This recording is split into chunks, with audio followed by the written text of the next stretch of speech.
Alleluia, Alleluia. Everybody sing Alleluia, for the Lord has risen, it is true.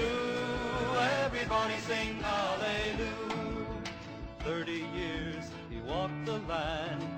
Alleluia, Alleluia. To all in need he lent his hand. Alleluia, Alleluia, Alleluia. Everybody sing Hello, Alleluia. welcome to this playlist, which is devoted to an analysis and better understanding of the Second Vatican Council. In the last installment, we looked at the concept of invincible ignorance. According to St. Thomas Aquinas, invincible ignorance is not sinful. He defined invincible ignorance as ignorance that cannot be overcome by study. Later, Pope Pius IX applied the concept of invincible ignorance to the dogma, outside the church there is no salvation, and he did this in a couple of encyclicals. And he said that an individual is bound to be a member of the Catholic Church unless he is excused through invincible ignorance and ignorance beyond his control. So, Pope Pius IX indicated that someone who is not a baptized Catholic might have hope for salvation if he is invincibly ignorant of the Catholic religion. Now please remember that invincible ignorance is ignorance that cannot be overcome by study and is beyond a person's control. Number 2, sincerely observes the natural law and its precepts inscribed by God on all hearts. Number 3, is ready to obey God. And 4, lives an honest life. So let's take a look at Article 16 of Lumen Gentium. It says that those also can attain to salvation who, through no fault of their own, do not know the gospel of Christ or his church, yet sincerely seek God, and moved by grace, strive by their deeds to do his will, as it is known to them through the dictates of conscience.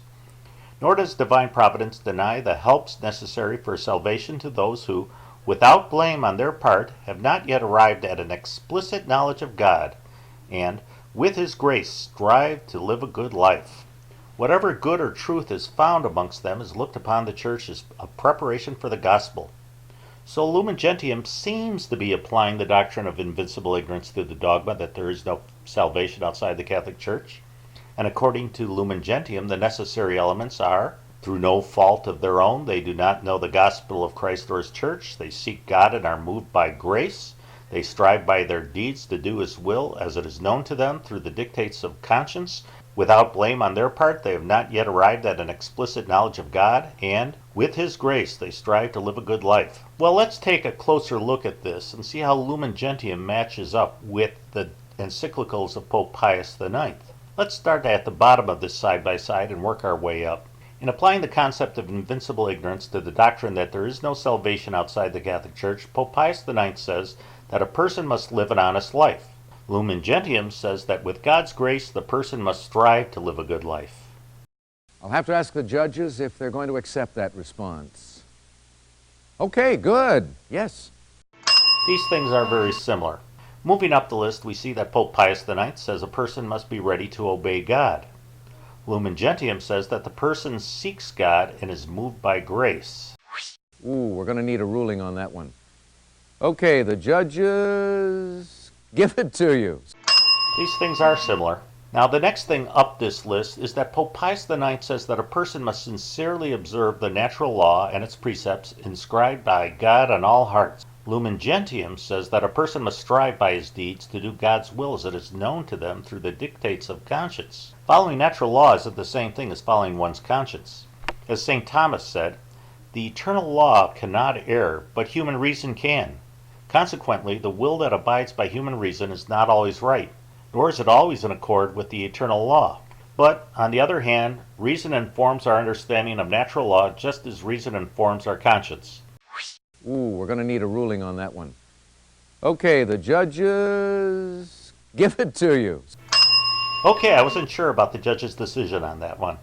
So, let's move up the list, and we see that Pope Pius IX uses the phrase, beyond the person's control.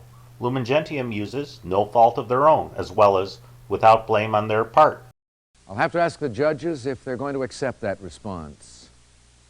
Okay, good. Yes.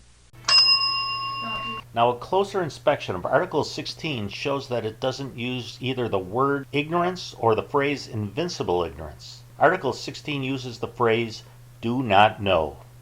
Well, that seems to equate at best with mere ignorance and not invincible ignorance. As we recall, St. Thomas Aquinas says that invincible ignorance is not sinful. Lumen Gentium lowers the bar from invincible ignorance to mere ignorance. They just don't know. As we recall in the last installment, according to St. Thomas, some things we are under an obligation to know, those to wit, without the knowledge of which we are unable to accomplish a due act rightly. Therefore, all are bound in common to know the articles of the faith. Now it is evident that whoever neglects to have or do what he ought to have or do commits a sin of omission. Therefore, through negligence, ignorance of what one is bound to know is sinful. So Lumen Gentium is saying that what the Church has defined as being sinful is no longer sinful. Once again, Lumen Gentium deviates from established dogma of the Catholic Church. Therefore, it is defective. We can expect with absolute confidence that unless we are heading straight into the end times, a future pope and an ecumenical council will abrogate parts or the whole of Lumen Gentium. We have mentioned in other installments that there are problems with the Catechism of the Catholic Church, and just one more problem is that the Catechism uses the definition of invincible ignorance as set forth by Lumen Gentium. I hope you have enjoyed this video, and we're going to be back again in about a week with another one. In the meantime, please pray for the Church.